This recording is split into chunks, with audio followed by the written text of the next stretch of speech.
Pues buenos días otra vez. Y estamos empezando esa nueva serie de sermones. Se llama Una mirada en el espejo. Y vamos a estudiar estos reyes de Israel. Y vamos a mirar en el espejo y ver nuestro corazón. Y también las acciones, las motivaciones de estos reyes también. Cuando piensan en los reyes de Israel, piensan en Jeroboam. Probablemente no.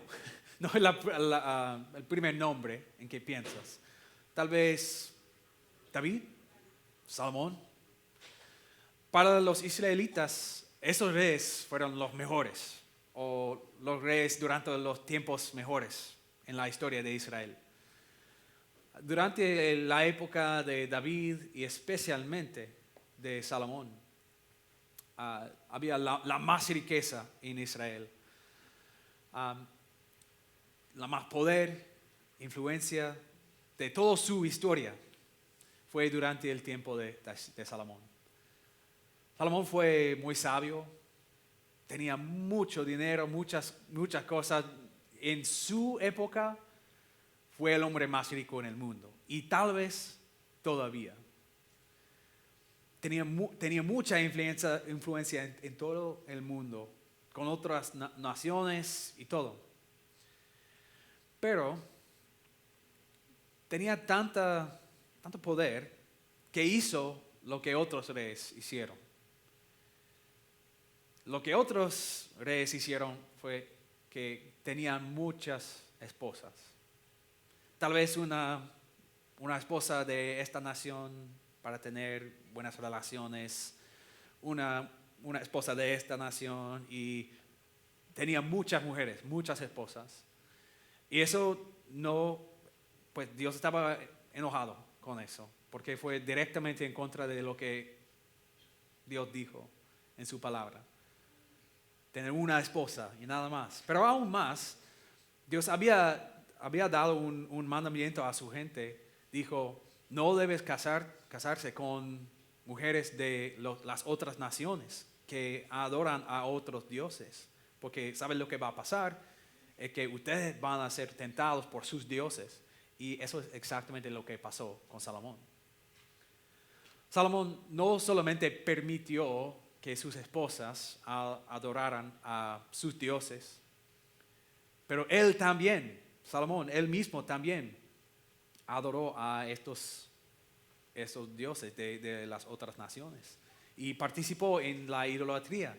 Y también construyó altares y lugares para adorar a estos dioses. Y Dios estaba muy enojado con él. Y en esta parte de la historia de Salomón, conocemos a Jeroboam. Salomón vio a Jeroboam y pensó que él fue un hombre sabio, que recibió el respeto de los otros, y lo puso en carga del trabajo en 2 tribus de Israel. Un trabajo bien importante. Pero cuando Jeroboam estaba caminando de un lugar a otro, había un profeta que empezó a hablar con Jeroboam y tenía un manto nuevo. Y este profeta se llama Ahías. Él empezó a rascar su manto y lo partió en muchos pedazos y dio 10 a Jeroboam.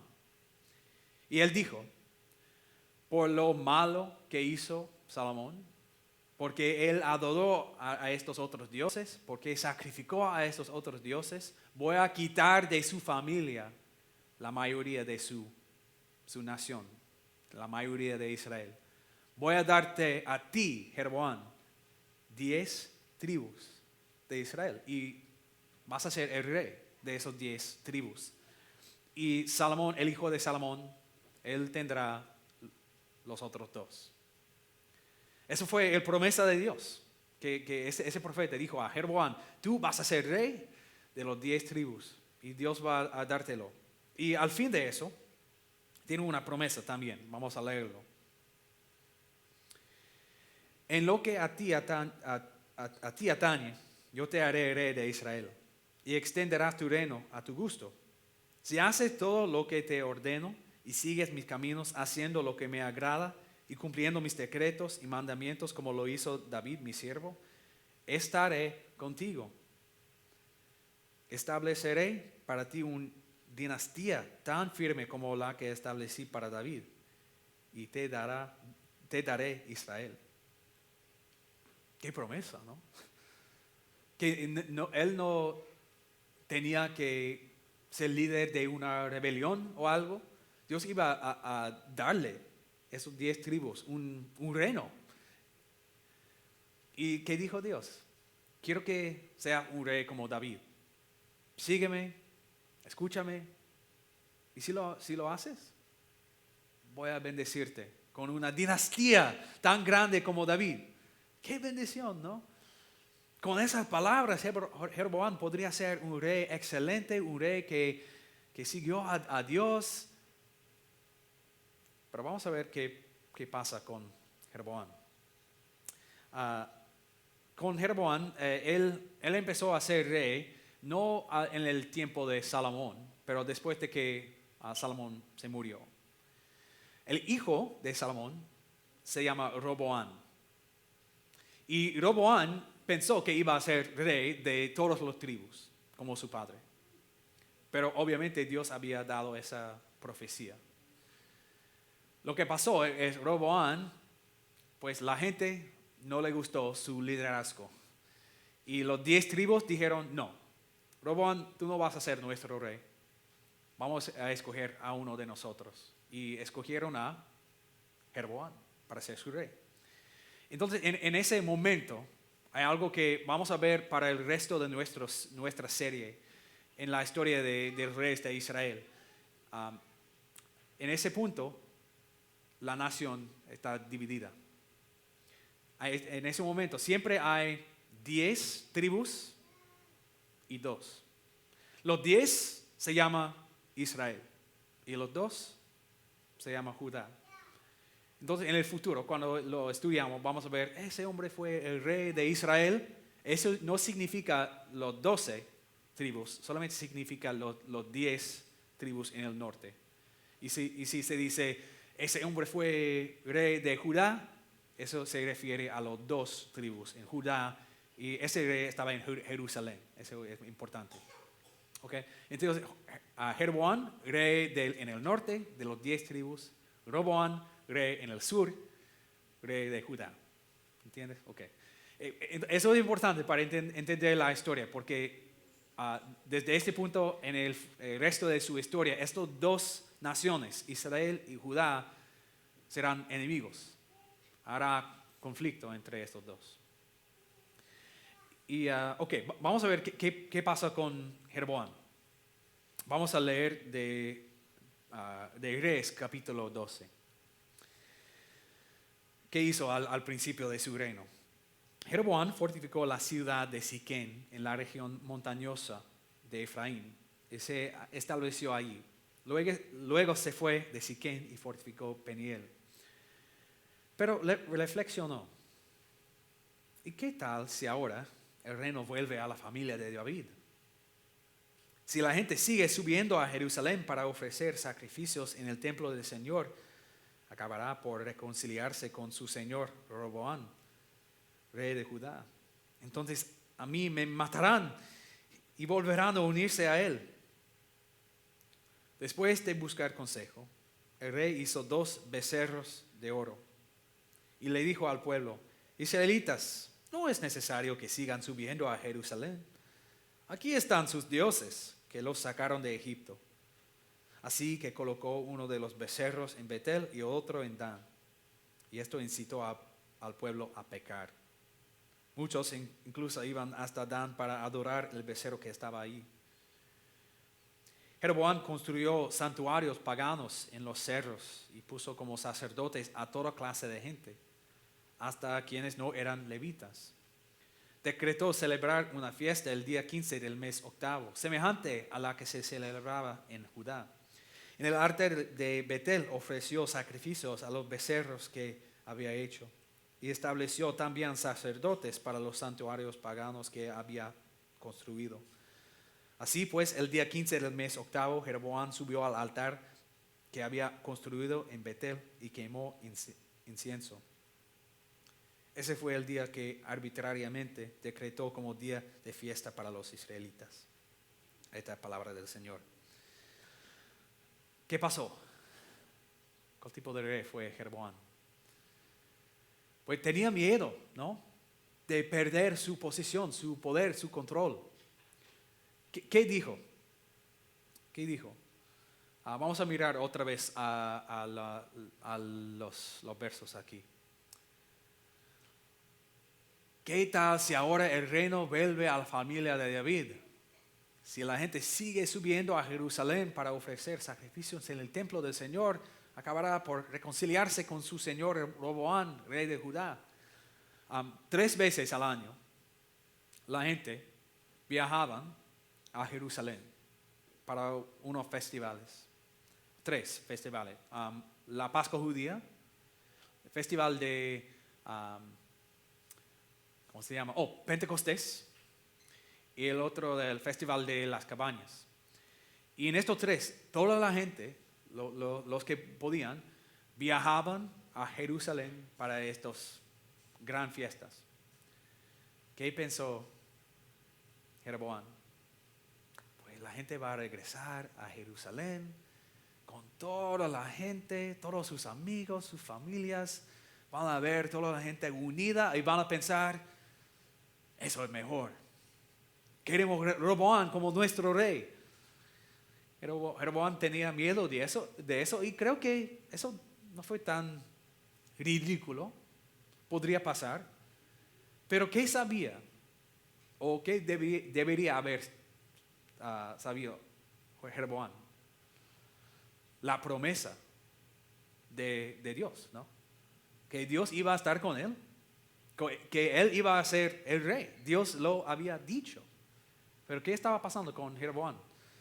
Su miedo estaba hablando en voz alta, pero no la palabra y las promesas de Dios. Estaba escuchando a su miedo. En su corazón tenía miedo de perder su poder, su control, su posición, y en su mente él pensó, yo tengo que resolverlo, tengo que solucionarlo. Y su solución no fue una solución, de verdad creó más problemas. En la historia de Israel, eso se llama el pecado de Jeroboam. Y en los reyes en el futuro va a decir, este rey siguió en los pecados de Jeroboam. Lo que él quería hacer, ¿entiendes lo que él quiso hacer? Él construyó unos sitios para la adoración de Dios. Pues dijo, no tienen que viajar a Jerusalén, hay algo más fácil. Voy a construir 2 lugares en que ustedes pueden adorar a Dios.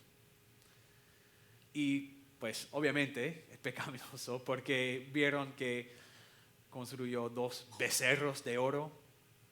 Y eso es como la otra gente adoraban a sus dioses.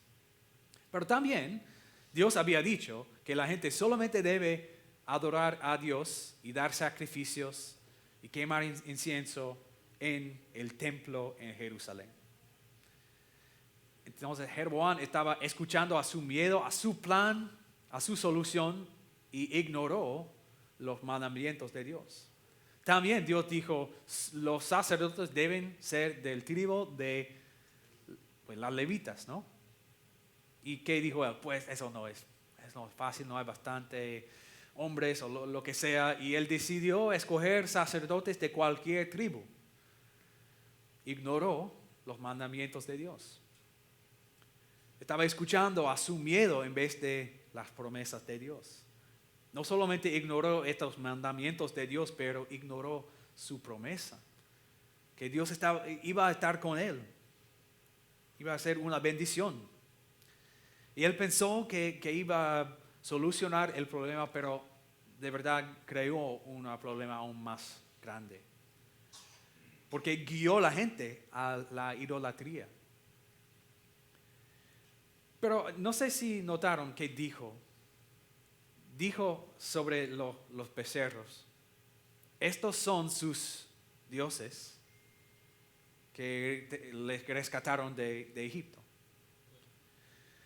Lo que él hizo no fue exactamente que como quitó el Dios verdadero y puso un nuevo Dios. Como no dijo, ustedes tienen que adorar a Baal o otro Dios. Pero lo que hizo fue que él estaba mezclando la adoración al Dios verdadero con la adoración a otros dioses. Estaba mezclando las costumbres de la cultura, las costumbres de otras religiones con la adoración al Dios verdadero. Y eso es muy sutil lo que pasa, porque imagina si eres alguien en Israel y dices, ok, es el festival de las cabañas, tengo que ir a Jerusalén, pero yo oí que el rey construyó un lugar a donde podemos ir. Y sabe el precio de la gasolina ahora, no quiero ir a Jerusalén, voy a ir a Betel. Y pues el rey lo construyó, tiene que ser bueno, ¿no? Y cuando vienen, los sacerdotes estaban hablando del Dios verdadero. No parece el mismo, hay esos becerros, pero estaban hablando, estaban haciendo sacrificios y en el templo hacen sacrificios, estaban orando y en el templo oran también. No es exactamente lo que Dios dice, pero bastante, ¿no? Eso es lo peor. Eso es malo. Eso es la doctrina falsa en la iglesia cristiana pasa así. Cuando decimos, es bastante cercano. Es casi lo que Dios dijo. Y por lo que es más conveniente, lo que es más fácil, a veces escogimos a seguir o a escuchar a alguien o a una iglesia o seguir o adorar con unas personas que de verdad no creen exactamente lo que Dios dice, pero que dicen muchos. Pues son muy parecidos. Con la palabra de Dios no queremos estar cercanos. Queremos tener la verdad que Dios dice, su palabra, sus promesas y nada más, nada extra. Jeroboam pensó que encontró una solución, pero creó un problema aún más grande, ¿no? ¿Por qué? ¿Cómo pasó? Fue por su miedo. Tenía miedo de perder su poder, su control. Tenía miedo del futuro, de lo que él no podía controlar. Y por eso decidió hacer un plan. Pero ignoró la palabra de Dios. Ok, ahora es un tiempo para nosotros a tener una mirada en el espejo. ¿Hacemos algo parecido? ¿Escuchamos al miedo? ¿A lo que no podemos controlar? ¿Miedos sobre el futuro? ¿El trabajo? ¿Relaciones? Y en eso ignoramos a las palabras claras de Dios, las promesas claras de Dios. Unos ejemplos de cómo eso podría pasar para nosotros.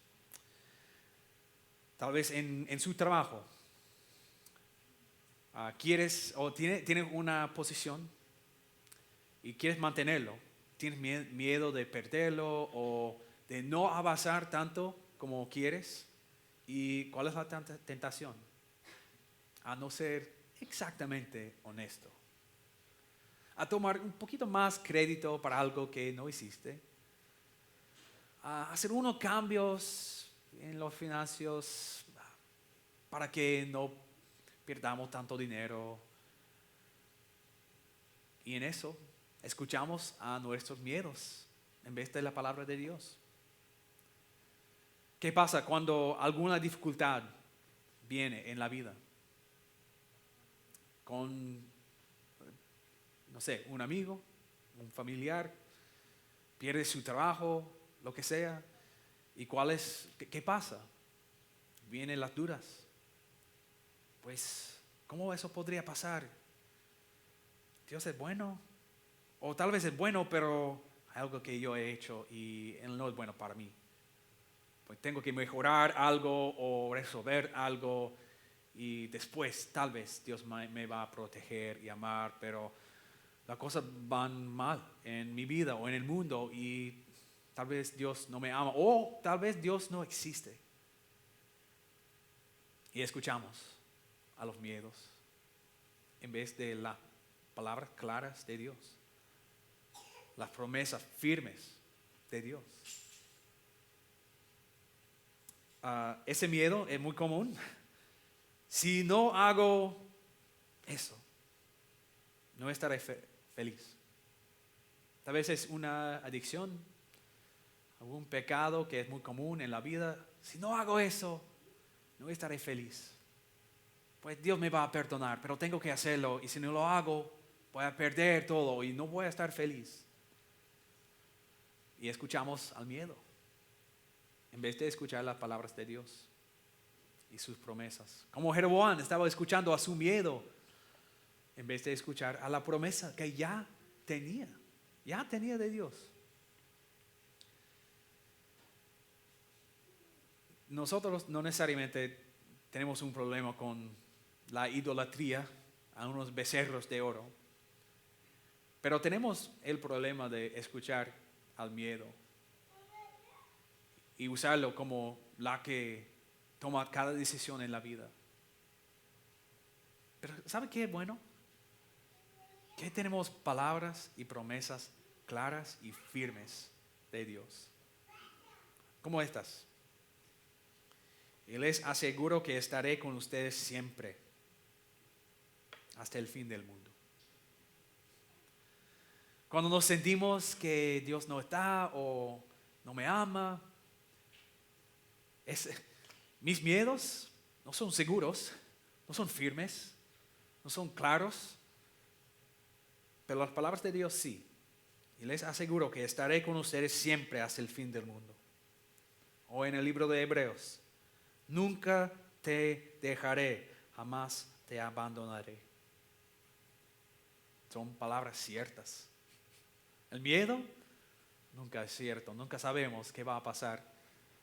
No tenemos el control que queremos, pero sabemos eso. Nunca te dejaré, jamás te abandonaré. O si tenemos miedo de que Dios no me va a perdonar, he pecado demasiado, o ese mismo pecado otra vez, o ese gran pecado de mi pasado, y no he mejorado mi vida bastante y pienso, ¿todavía hay perdón para mí? ¿O ya he usado todo? Escucha no a su miedo, sino a las palabras de su Rey. Todo se ha cumplido. Eso es lo que dijo Jesús en la cruz. Todo se ha cumplido. O estas palabras: si confesamos nuestros pecados, Dios, que es fiel y justo, nos los perdonará y nos limpiará de toda maldad. Cuando miramos en el espejo, vemos que muchas veces en la vida vivimos por miedo, por querer poder o control, o por tener miedo de no tener algo, y tomamos decisiones, tenemos planes en que ignoramos a la palabra clara de Dios. Y cuando hacemos eso, nunca será, tengo que decir eso, nunca será una solución buena cuando está en contra de la palabra de Dios. Jeroboam pensó que tenía una solución, pero fue malo para su reino, para su gente, para todo. Y a veces pensamos, pues si lo hago, yo sé que está en contra de la palabra de Dios, pero no hay otra manera, voy a hacerlo y después decir, pues Dios perdóname o algo. Pero nunca habrá una solución a sus problemas en la vida que está en contra de Dios y todavía es bueno. ¿Ok? No es posible. Entonces, cuando la vida quiere que vivamos por miedo, por querer control, ¿qué debemos hacer? Escuchar las palabras claras de Dios, sus promesas firmes. Si escucho a mi corazón, a mi mente, no voy a encontrar la certeza que encuentro con Dios. Con esas palabras, estoy convencido de que nada en toda la creación podrá apartarnos del amor de Dios que Dios nos ha manifestado en Cristo Jesús nuestro Señor. Nada en toda la creación podrá apartarnos del amor que Dios nos ha manifestado en Cristo Jesús nuestro Señor. O estas palabras, no se preocupen por su vida, que comerán o beberán, ni por su cuerpo, cómo se vestirán. O estas palabras, Dios es nuestro amparo y nuestra fortaleza, nuestra ayuda segura en momentos de angustia. Son palabras ciertas y claras. En cualquier miedo, cualquier dificultad, estas palabras quedan ciertas. Es por eso, amigos, hermanos, es tan importante leer la Biblia, tener ese hábito de leer la Biblia diariamente. La tentación es decir, pues ya lo he leído, ya conozco las historias, lo he leído muchas veces, ¿qué me va a dar? Pues cada día existe el miedo en la vida. Cada día existen estas tentaciones a tratar de controlar la vida sin escuchar a la palabra de Dios. ¿Qué queremos hacer cada día? Escuchar las palabras firmes y ciertas de Dios, sus promesas. ¿Para qué? Para que nuestro miedo no nos grita en voz alta, pero para que la palabra de Dios es la voz en el oído. Es la voz que escuchamos cada día y la voz que nos guía. Y qué bueno que el que nos da estas promesas es un rey mejor que Salomón, mejor que David, mejor que Roboán o Jeroboam, un rey eterno que se llama Jesucristo, un rey que dio su vida por nosotros, un rey que nos hace promesas como estas, un rey que nos guiará a la vida eterna. Amén. Amén.